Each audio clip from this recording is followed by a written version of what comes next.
Kinben Book 6, Chapter 141. 45 to 28 ang score at maganda nga ang larong ipinapamalas ni Kyrie Lastimosa. Sa huli nga niyang play ay pinatumba nga niya ang ace player ng Calapan City sa pamamagitan ng kanyang mabilis na galaw at malupit na ball handling skills. Ang score ngang iyon ang nagbigay sa koponan ng Rangers ng 17 kalamangan. Bagamat malaki na ang lamang na ito, ang mga supporters naman ng Blue Phoenix ay hindi naman nawawalan ng pag-asa dahil ang mga ganitong senaryo ay napanood na nila sa mga nakaraang laban ng mga ito. Dehado sila sa buong laban at sa huli ay sila pa ang lumalabas na panalo. Ang tanong na lang nga ng marami ay kung magagawa ba nila ito sa team ni na Kyrie na isa sa mga top teams ng liga. Nasa Calapan na nga muli ang possession at makikita nga na si Mendez ang nagtatawid nito. Maririnig nga rin sa venue ang malakas na pag-cheer ng crowd para sa Rangers na nagbibigay ng masakit na ingay sa pandinig ng mga hindi nila supporters. Si Baron nga ay dinikita na muli ni Kyrie, habang si Dizon ay dinikita ni Quirino. Makikita naman nga si Ibanez na hinahabol ni Gumbao habang si Marlon ay marahan namang naglalakad na kung saan ay binabantayan siya ni Dilima. Habang nakaharang nga si Lastimosa kay Semeron, ay biglang bumalik sa alaala niya ang sinabi ni Ricky Mendez kanina. Napakuyom na nga lang siya dahil ang tanging sagot niya sa sinabing iyon ng kanyang kalaban ay ang pag-alis ng walang ni isang salita ang lumabas sa kanyang bibig. Pasimple nga rin siyang napatingin kay Mendez at kitang-kita niya sa mga mata nito ang kakalmahan. Ganito rin daw ang ekspresyon na mayroon nito noong mga laro nila na kung saan ay lamang palagi ang kalaban. Parang ipinapakita nito na hindi pa sila talo at pwede pang mabaliktad ang laro. At hindi ko iyon hahayaan. Hindi mo iyan magagawa sa team ko. Seryoso ngang wika ni Kyrie sa sarili at mabilis niyang hinarangan ng braso ang katapatan niyang si Semeron na lumalaban din. Si Digma naman ay agad na ibinuka ang kanyang mga braso habang nasa harapan ni Mendez. Nakita nga niya ang ginawa rito ni Kyrie. At kung sa ibang players daw nangyari iyon ay baka frustrated na ang mga ito. Pero iba raw yata sa manlalarong katapat niya ngayon.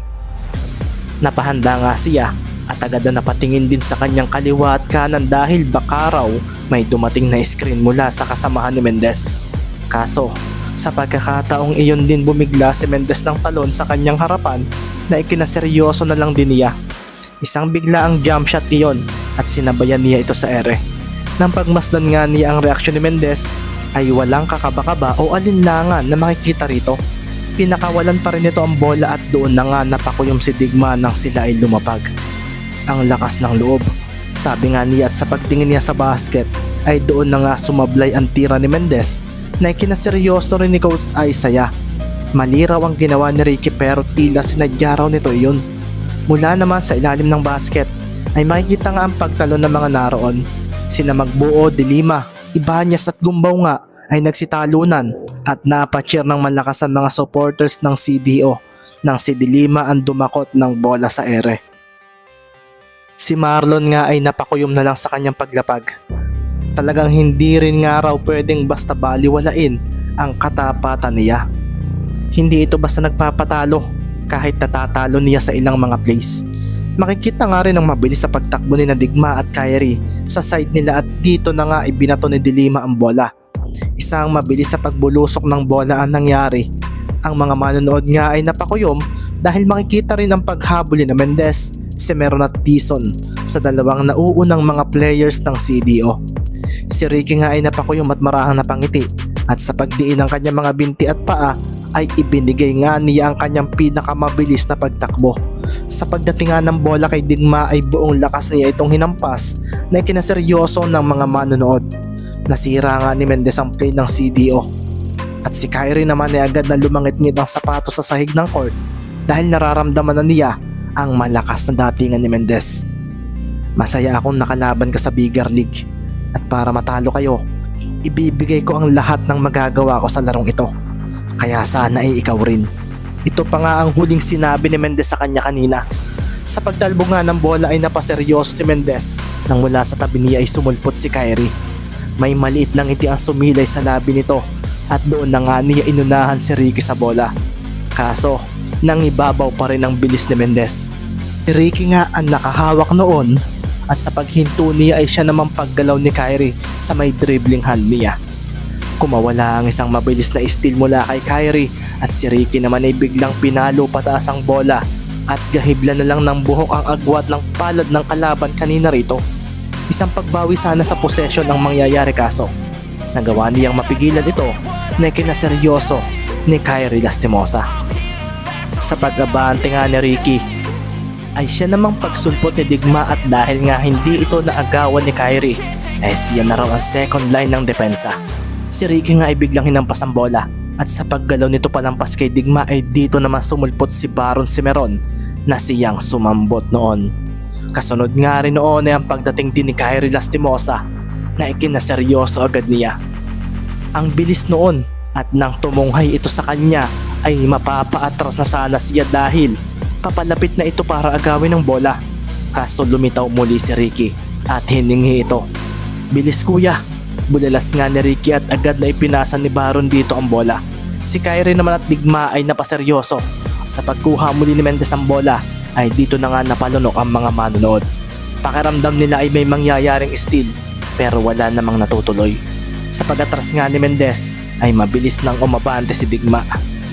Hanep, isang pagkakamali ay pwedeng mawala ang bola sa amin sabi nga ni Mendez sa sarili.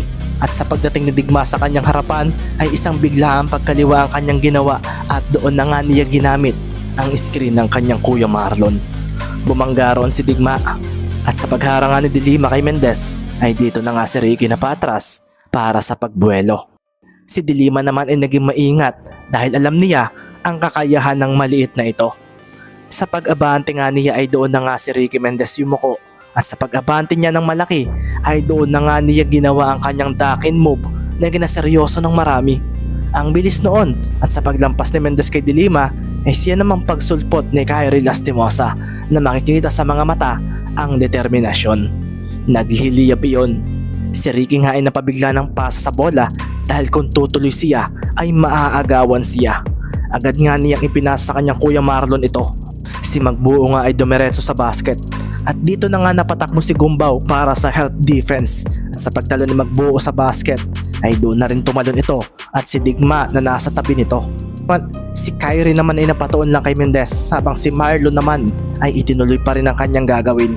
Pinakawalan nga niya ang bola gamit ang kanyang kanang palad. Isang soft release iyon papunta sa board.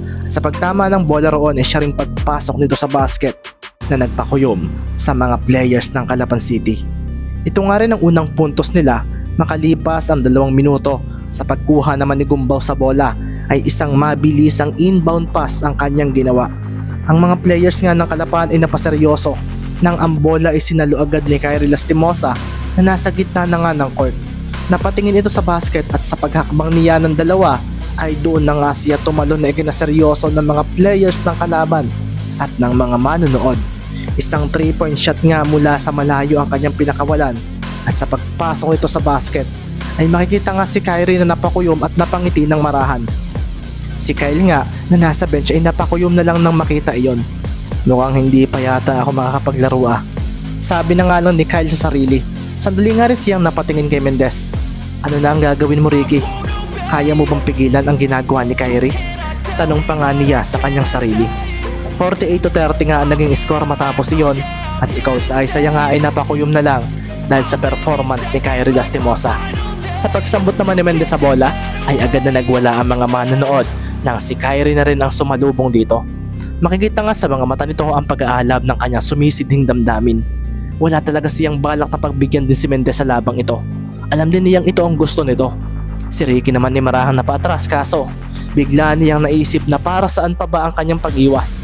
Sa pag-dribble niya sa bola ay bigla na lang siyang nag-sidestep. Nilampasan niya si Kyrie na agad namang nakahabol. Sa pagtawid nga nila sa gitna ay isang biglang pagkaliwa ang ginawa ni Mendez. Hinabol siya ni Kyrie at sa pagbalik niya sa kanan ay napaseryoso na lang muli ang marami nang magpakawala siya ng isang biglaan tres. Si Kyrie naman ay sinabayan ito at bagamat hindi niya natamaan ng bola ay ramdam niyang magmimintis daw iyon dahil hindi maganda ang bitaw ni Mendez. Mukhang wala na ibang maisip na paraan si Mendez para tapatan si Kyrie. Sabi na nga lang ni Coach Vlad dahil maging siya ay napailing na lang din dahil sa ginawa ni Mendez. Ang bola namang umarko ay pinanood ng marami at ang mga players ng Rangers ay napaseryoso na lang nang sa paghulog nito ay pumasok pa ito sa basket. Si Mendez nga ay makikitang umaatras palayo kay Kyrie na may maliit na ngiti sa labi. Para namang minamaliit mo ang kakayahan ko, Sir Kyle. Sabi pa nga ni Mendez, at si Kyrie nga ay napakuyom na lang dahil doon. Sinagot nga ni Ricky Mendez ang ginawa ni Kyrie at dito na nga marahang napangiti si Kyrie dahil naalala niya bigla ang kanilang one-on-one game noon sa Palawan. Ganito rin ang naramdaman niya roon. Kakaiba ka talagang player. Sabi na nga lang ni Kyrie sa sarili na marahang itinaas ang buhok na humaharang sa kanyang noo. Nakalaban ko na si KA7 at malaki ang pinagkaiba ninyong dalawa. Sabi pa nga ni Kyrie sa sarili na agad na tumingin kay Dilima. Hiningi nga niya ang bola rito at si Digma naman ay nakuha rin ang nais niya na agad nang tumakbo papunta sa kanilang side. Gusto mo ba ng showdown, Ricky Mendez? Budalas pa nga ni Kyrie at nang marinig ito ni Mendez ay tumayo ito sa gitna at tumango. Kasunod nga noon ay ang ngiti ang sumilay sa mga mata nila. Ang paligid nga sa pandinig nila ay tumahimik at ang mga manonood at ang mga kasamahan nila ay biglang naglaho. Sinalubong nga ni Mendez si Kyrie. Isang mabilis sa tapik sa bola ang ginawa ni Ricky na agad namang iniwasan ito. Sa pag-atras nga ni Lastimosa para sa buwelo ay siya naman pag-abante ni Mendez. Tingnan natin kung ano na ang pinagbago mo kumpara noong huli nating laban. Sabi nga ni Kyrie at si Ricky naman ay mabilis na gumalaw ang mga paa pakaliwa at pakanan. Kumawala nga ang naglalabang datingan ng dalawa. Sa pag-abante ni Kyrie ay bigla na lang siyang huminto at si Ricky ay agad na napasabay. Bumigla nga ng marahang pagtalikod si Kyrie at dito na nga napaseryoso si Ricky. Gumalaw ang katawan ni Kyrie pakanan kaso isang bigla ang pagkaliwa ang ginawa nito. Hindi nga nito hawak ang bola at sa pagsabay ni Mendez ay doon na nga kumawala ang mabilis niyang paa. Bumalik siya at si Ricky nga ay napakuyom dahil sa solidong ginagawa ni Lastimosa. Hinawakan na nga muli ni Kyrie ang bola at sa pagkaliwa nito ay doon na nga niya hinarangan ng kanang braso si Mendez. Kasunod nga rin noon ay ang pagtakbo niya papunta sa basket. Ang bilis ng talbog ng bola at si Ricky ay napatras na lang dahil sa hawi ni Lastimosa. Kaso wala sa mga mata nito ang pagsuko. Bumigla siya ng lipat sa may dribbling hand ni Kyrie at napangiti naman ang kalaban dahil alam niyang mangyayari ito kung kaya inilipat niya sa kaliwa ang bola. Tumalbog ito at sa pagdating nito sa kaliwang palad niya ay napaseryoso na lang siya nang ang palad ni Mendez ay papaluin na ito. Mabilis na pinalo ni Kyrie ang bola at hinawakan ito. Inunahan niya si Mendez. Napahinto nga siya at kasunod nga noon ay ang paglampas ni Mendez sa kanya. Makikita nga rin ang pagngiti ni Ricky at sa pagtatama ng kanilang mga mata ay dito na nga marahangan nagsalita ang ace player ng Calapan City. Hindi ako marunong sumuko lalo pat pagdating sa depensa. Mahina niyang wika at doon na nga napangiti si Kyrie at binangga nga niya ng marahan si Mendez na sinundan niya ng biglang pagtalon palayo mula rito.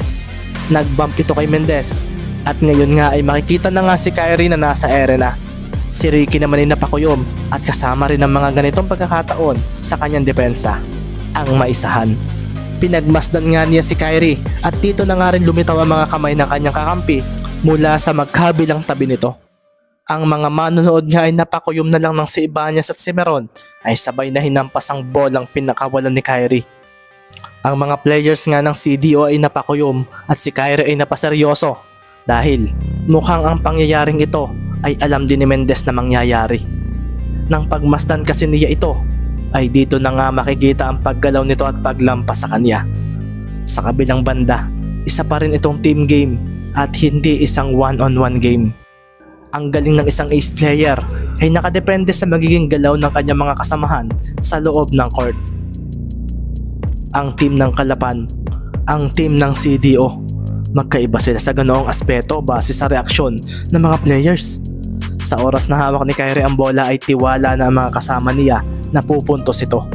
Ganoon din naman sa Calapan City kay Ricky. Pero alam din ng mga kakampi ni Ricky Mendez na pwedeng magkamali ito. At ito ang pagkakataon para sa kanila para gawin ng second move.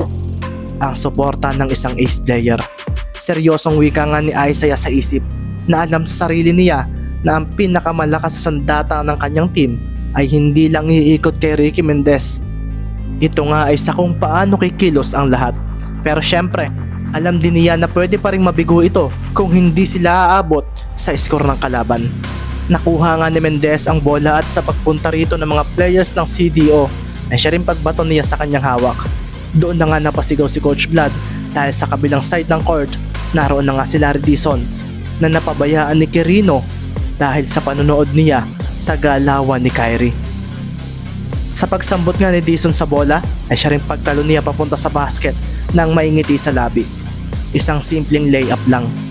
Sabi nga niya at sa kanyang paglapag sa ilalim ng basket ay siya rin paglingon niya kay Ricky. Sabay silang nag-thumbs up at nang makita ito ni na Kyrie at Kyle ay napakuyom sila dahil isa na namang unpredictable move ang ginawa ni Mendez laban sa team nila. Ang mga manonood nga ay napaseryoso rin nang bigla na lang sumilbato ang referee. Sa kabila ng 13 puntos sa lamang ng CDO ay makikita nga si Coach Vlad na napatawag ng timeout. Hindi ko hahayaang magkampa kayo. Seryosong ang wika ng coach ng Cagayan de Oro City na makikita ang seryosong tingin sa loob ng court ng oras na iyon. Hindi rin basta-basta ang coach nila. Talagang marunong siyang bumasa ng laro. Nasabi naman ni Isaiah Cervantes sa kanyang sarili ng mga sandali ring iyon.